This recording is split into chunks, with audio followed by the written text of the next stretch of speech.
Halo, nama saya Irena Vanessa Gunawan. Saya dosen pengampu dari mata kuliah Pengetahuan dan Pengembangan Material Interior.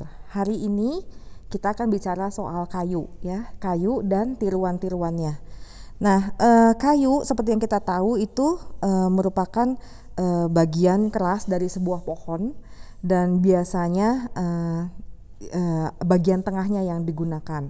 Ada banyak sekali jenis kayu dan pohon di Indonesia, tapi itu pun jumlahnya sudah semakin terbatas, terutama untuk kayu-kayu favorit, misalnya seperti jati. Ya, jati itu merupakan favorit karena dia indah secara teksturnya, secara gambarannya, dan dia juga cukup kuat.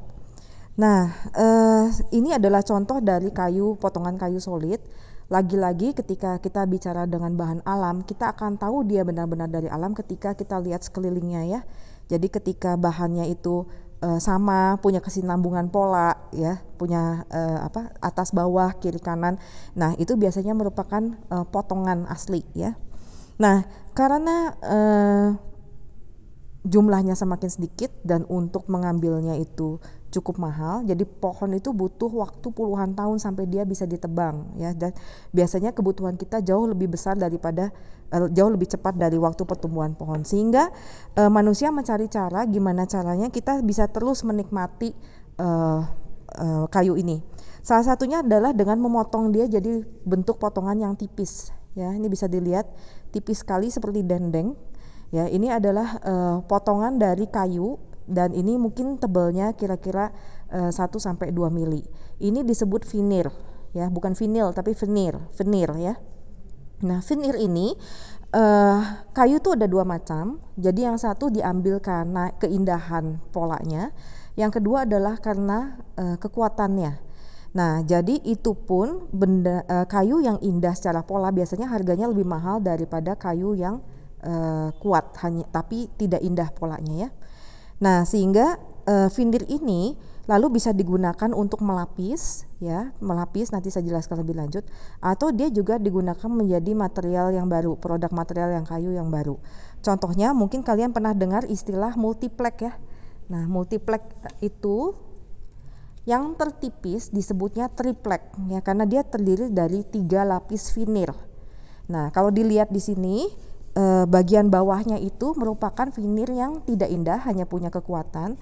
Nah, tapi kalau di atasnya itu bisa dilapis dengan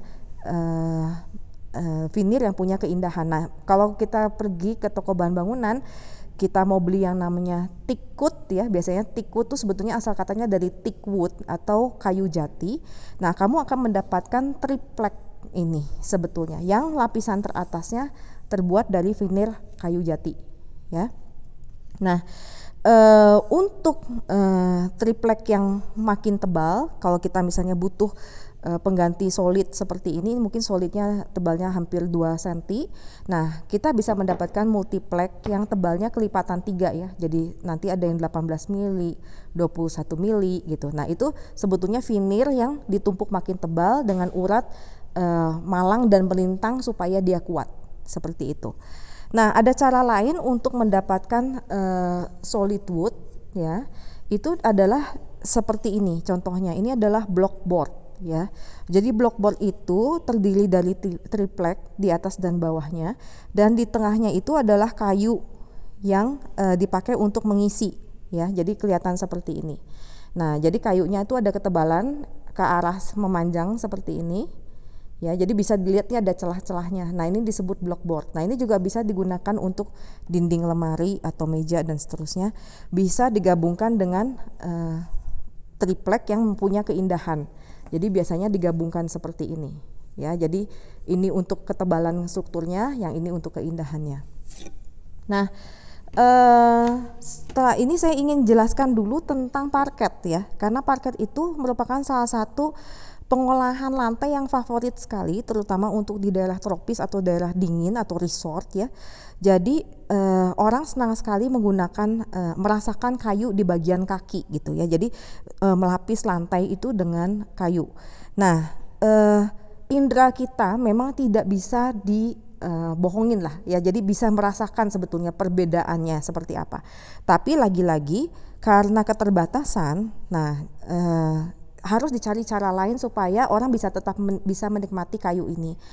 Nah, asalnya yang namanya parket itu sama, terbuat dari kayu solid, papan-papan kayu solid yang lalu dipaku ke bagian lantai ya. Jadi apa adanya solid. Ketika dia tergores akibat tergesek sepatu atau tergesek furniture, dia tinggal diamplas lalu dia bisa tertutup lagi, maksudnya bisa bagus lagi. Itu karena solid semuanya. Nah, karena solid mahal, sekarang muncul produk-produk parket yang bukan kayu solid tapi sudah gabungan.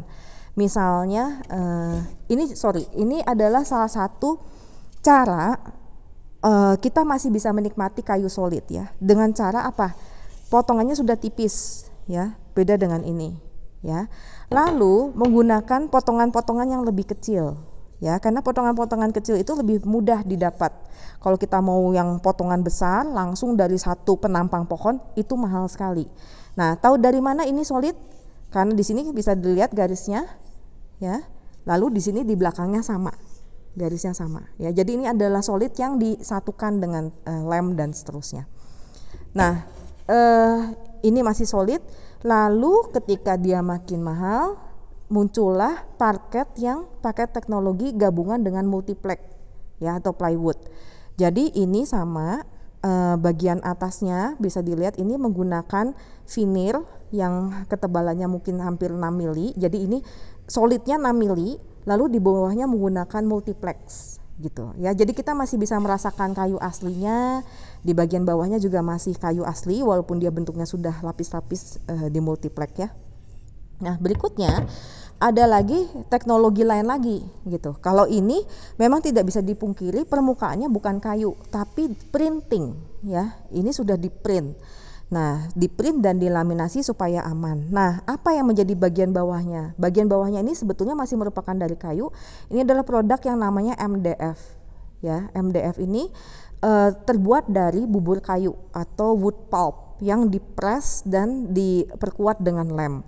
Nah, sehingga kalau kalian lihat bentuknya itu tidak ada uratnya, tapi sudah seperti bubur keras gitu ya. Nah, ini. Biasanya parket yang terbuat dari MDF itu atau barang apapun terbuat dari MDF itu sangat rentan dengan air ya, karena bentuknya sudah bubuk, kalau kena air dia bisa mengembang dan lepas atau buyar. Nah, sehingga biasanya di bagian bawahnya itu diberikan pelapis lilin seperti ini ya. Tapi kita bisa lihat dari ketebalannya ini kelihatan tidak ada ketebalan kayunya karena ini tipis sekali, hanya printing saja, kertas di print dan dilaminasi, tengahnya MDF dan bagian belakangnya lilin. Yang terbaru bahkan bukan terbuat dari kayu sama sekali, tapi dari sejenis plastik seperti yang kita tahu vinil ya.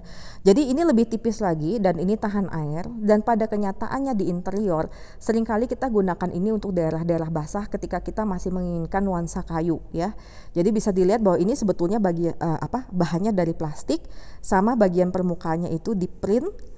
Kita bisa bedakan dari belakangnya ya. Kelihatan belakangnya ini bentuk dari adonan plastiknya seperti itu. Nah, cara lain adalah sudah dikembangkan yang plastik lagi adalah pelapis kayu yang disebut HPL, high pressure laminate ya. Jadi itu adalah laminasi kayu yang bisa kamu beli per lembar dengan pola yang bermacam-macam sekali. Di sini saya pegang produknya dari Taco ya. Taco itu ada Taco dan Taco sheet yang lebih tipis dan bisa fleksibel. Nah, sehingga multiplex yang seperti ini ya, atau blockboard lah gitu, itu bisa dibuat seolah-olah dia solid wood ya, solid wood dengan dilapis bagian permukaannya, lalu pinggirnya dilapis dengan yang kita sebut edging. Ini terbuat dari plastik juga, jadi kita tinggal cari pola edging yang mirip. Contohnya adalah ini ya, contohnya ini. Nah, ini bisa dilihat semua bagiannya ini seolah-olah menyatu ya. Itu karena manusia tuh pandai, di kepalanya tuh tahu pasti kalau dia menyatu itu kemungkinan solid. Tapi kita akan bisa melihat perbedaannya karena pasti kelihatan ketebalan lemnya ya, masih bisa kelihatan lem, ada sambungan juga antara takonya, HPL-nya dengan edging-nya. Jadi mata kita memang pasti akan bisa membedakan. Tapi dari jauh ini terlihat seperti solid dengan harga yang jauh lebih murah. Jadi kita bisa mendapatkan hasil nuansa-nuansa kayu itu dengan berbagai cara. Terakhir adalah yang ingin saya tunjukkan, nih, ini bahkan not even kayu, ya, ini keramik. Jadi keramik pun sekarang sudah ada teknologi untuk ngeprint keramik ya. Jadi bisa bentuknya metal, kaca, wallpaper, bahkan dia meniru kayu. Ya, ini seringkali digunakan untuk kamar mandi atau daerah basah ketika kita ingin menggunakan nuansa kayu tanpa khawatir bahwa kayunya nanti berjamur. Last but not least, masih produk kayu, tapi kita sebut dia komposit. Komposit artinya adalah sebuah material yang terbuat dari 2 atau 3 material lain dan sudah tidak bisa dibedakan lagi ketika dicampur. Jadi komposit ini merupakan campuran dari serbuk kayu yang dicampur dengan plastik, ya. Dan ini sering digunakan sebagai material-material yang kena air juga. Jadi menariknya dia masih ada feel kayunya, lalu bisa digergaji, tapi dia sulit untuk jamur, dikenai jamur atau buluk yang lainnya gitu ya. Jadi ini seringkali ini yang saya pegang ini adalah sampel untuk struktur panggung atau decking di sekitar kolam renang ya. Dan karena ada produk ini, seringkali juga orang sekarang sudah berani melapis bangunan eksterior dengan kayu komposit ini karena lebih tahan terhadap cuaca.